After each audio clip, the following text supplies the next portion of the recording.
SGI's members of SGI who are here at this present time.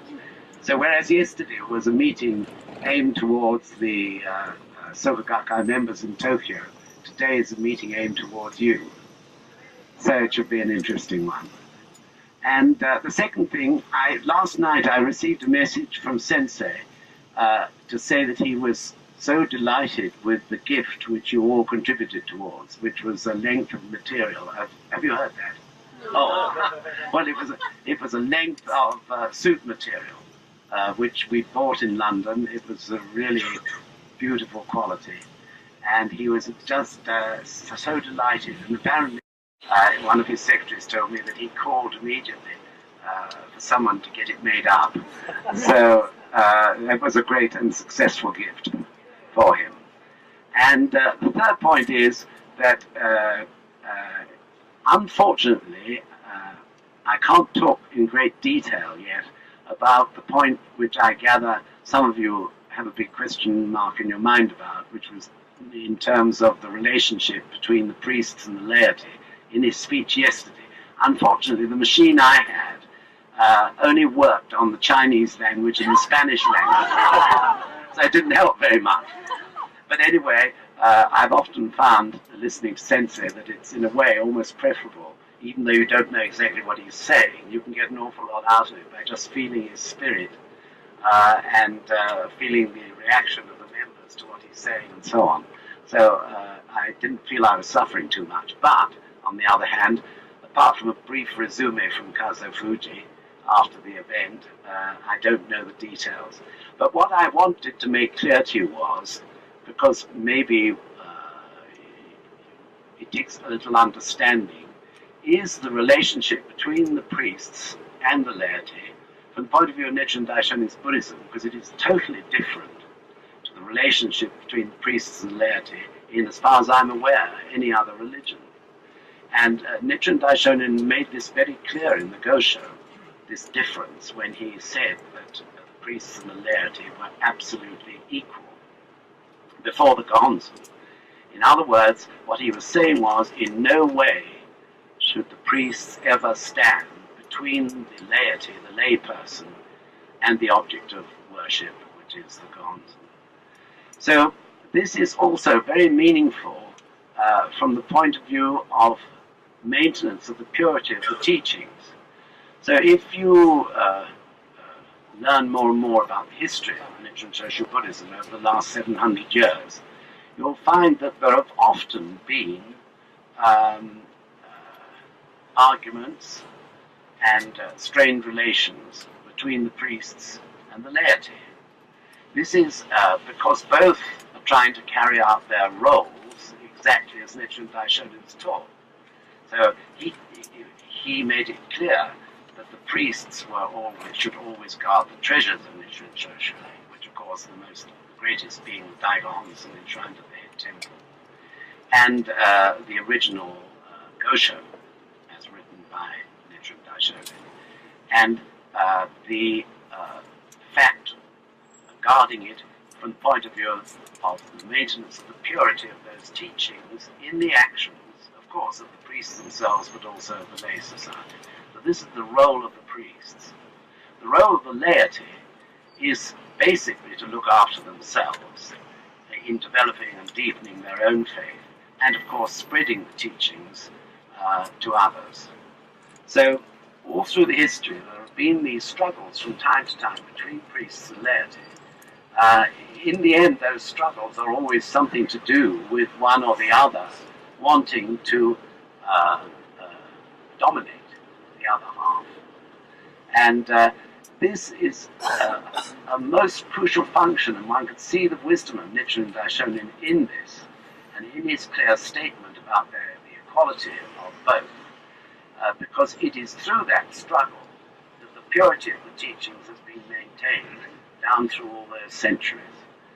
So, of course, the struggles must go on, and always will do, from time to time. And the struggles, in the end, of course, on the priest's side, is a sort of wish amongst those with weaker faith than others to be in some sort of authoritarian position. No doubt when they look at the Catholic Church, for example, they feel almost envious of the position of those priests who dominate and have authority over the lay people.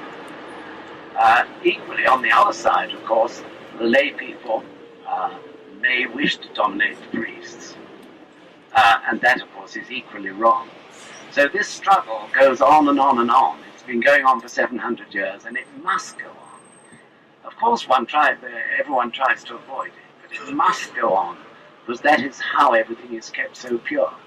You can quite see that if the authority lay with the priests as superior, inevitably those teachings could begin to become warped by those who perhaps are seeking power. And likewise, if the lay society dominated the priests, equally, there could be distortion in the teachings as a result of that. Do you follow what I'm explaining? So, the most major blow-up in recent times goes back to around about 1977 and 78, when quite a strong movement of more than 20 priests, not all young, some were older, developed, in which they were definitely trying to obtain an authoritarian stance. And this caused a lot of trouble and ended up in 24 of those priests being excommunicated by the high priest. Since that time, these priests who led that movement against the will of the high priest, both Nitatsu Shonin and also Nikken Shonin, who was inaugurated in 1979, right almost in the middle of all this. And those priests are still in existence. Some of them, I believe, still are holding out in temples in various towns or villages in Japan and refusing to give in. Where they've done that, Nichiren Shoshu, the high priest, has had to order the construction of another temple. So in the same street you may find two temples, one with a renegade priest looking after it still, and the other with its legitimate relationship with the head temple. So these things, although they're upsetting, but I firmly believe are very important, these outbreaks. The outbreaks are when someone on one side or another is going over the line. Really, that's what it amounts to. So one can see, coming back to what I said at the beginning, the wisdom of Nichiren Daishonin when he made it clear priests and laity are absolutely equal. And of course, the priests, the good priests, most of them are good priests, will always emphasize that. I mean, at one point or another, I never remember, for instance, priests coming over to Bojukai in the UK without at some point saying to me, Mr. Causton, do realize, don't you, priests and laity are absolutely equal in literature. They, I believe, make a point of pointing this out. So that is really the background of the things that Sensei was, I understand, talking about yesterday. And of course, in that sense, always the laity have to be alert for any distortions on the priest's side, just as the priests have to be alert for any distortions on the laity's side. That's really what he was talking to those Tokyo members about, I believe, yesterday. So it's quite a remarkable and wonderful thing, this. In a sense, whenever there is an outbreak, as I say, it polishes everything. Everything is questioned and cleaned and polished. So, as you may know, the high priest and sensei meet at the beginning of every month, unfailingly. And they discuss, no doubt, such matters. And at this last 700th anniversary ceremonies of the head temple, the high priest presented Sensei with a very special certificate, or the presentation certificate of the devotion of his leadership, Causton of the world, which, of course, High Priest Nikin has declared to be Sensei's role on these 4 occasions since he was inaugurated. So I'm sure in doing that, the High Priest is doing it because it's important that the priests are reminded of the role of the lay people, and equally the lay people are reminded of the role of the priests. So this is a very unusual, interesting piece of understanding, I think, and very necessary one. So generally speaking, of course, the relationship is great.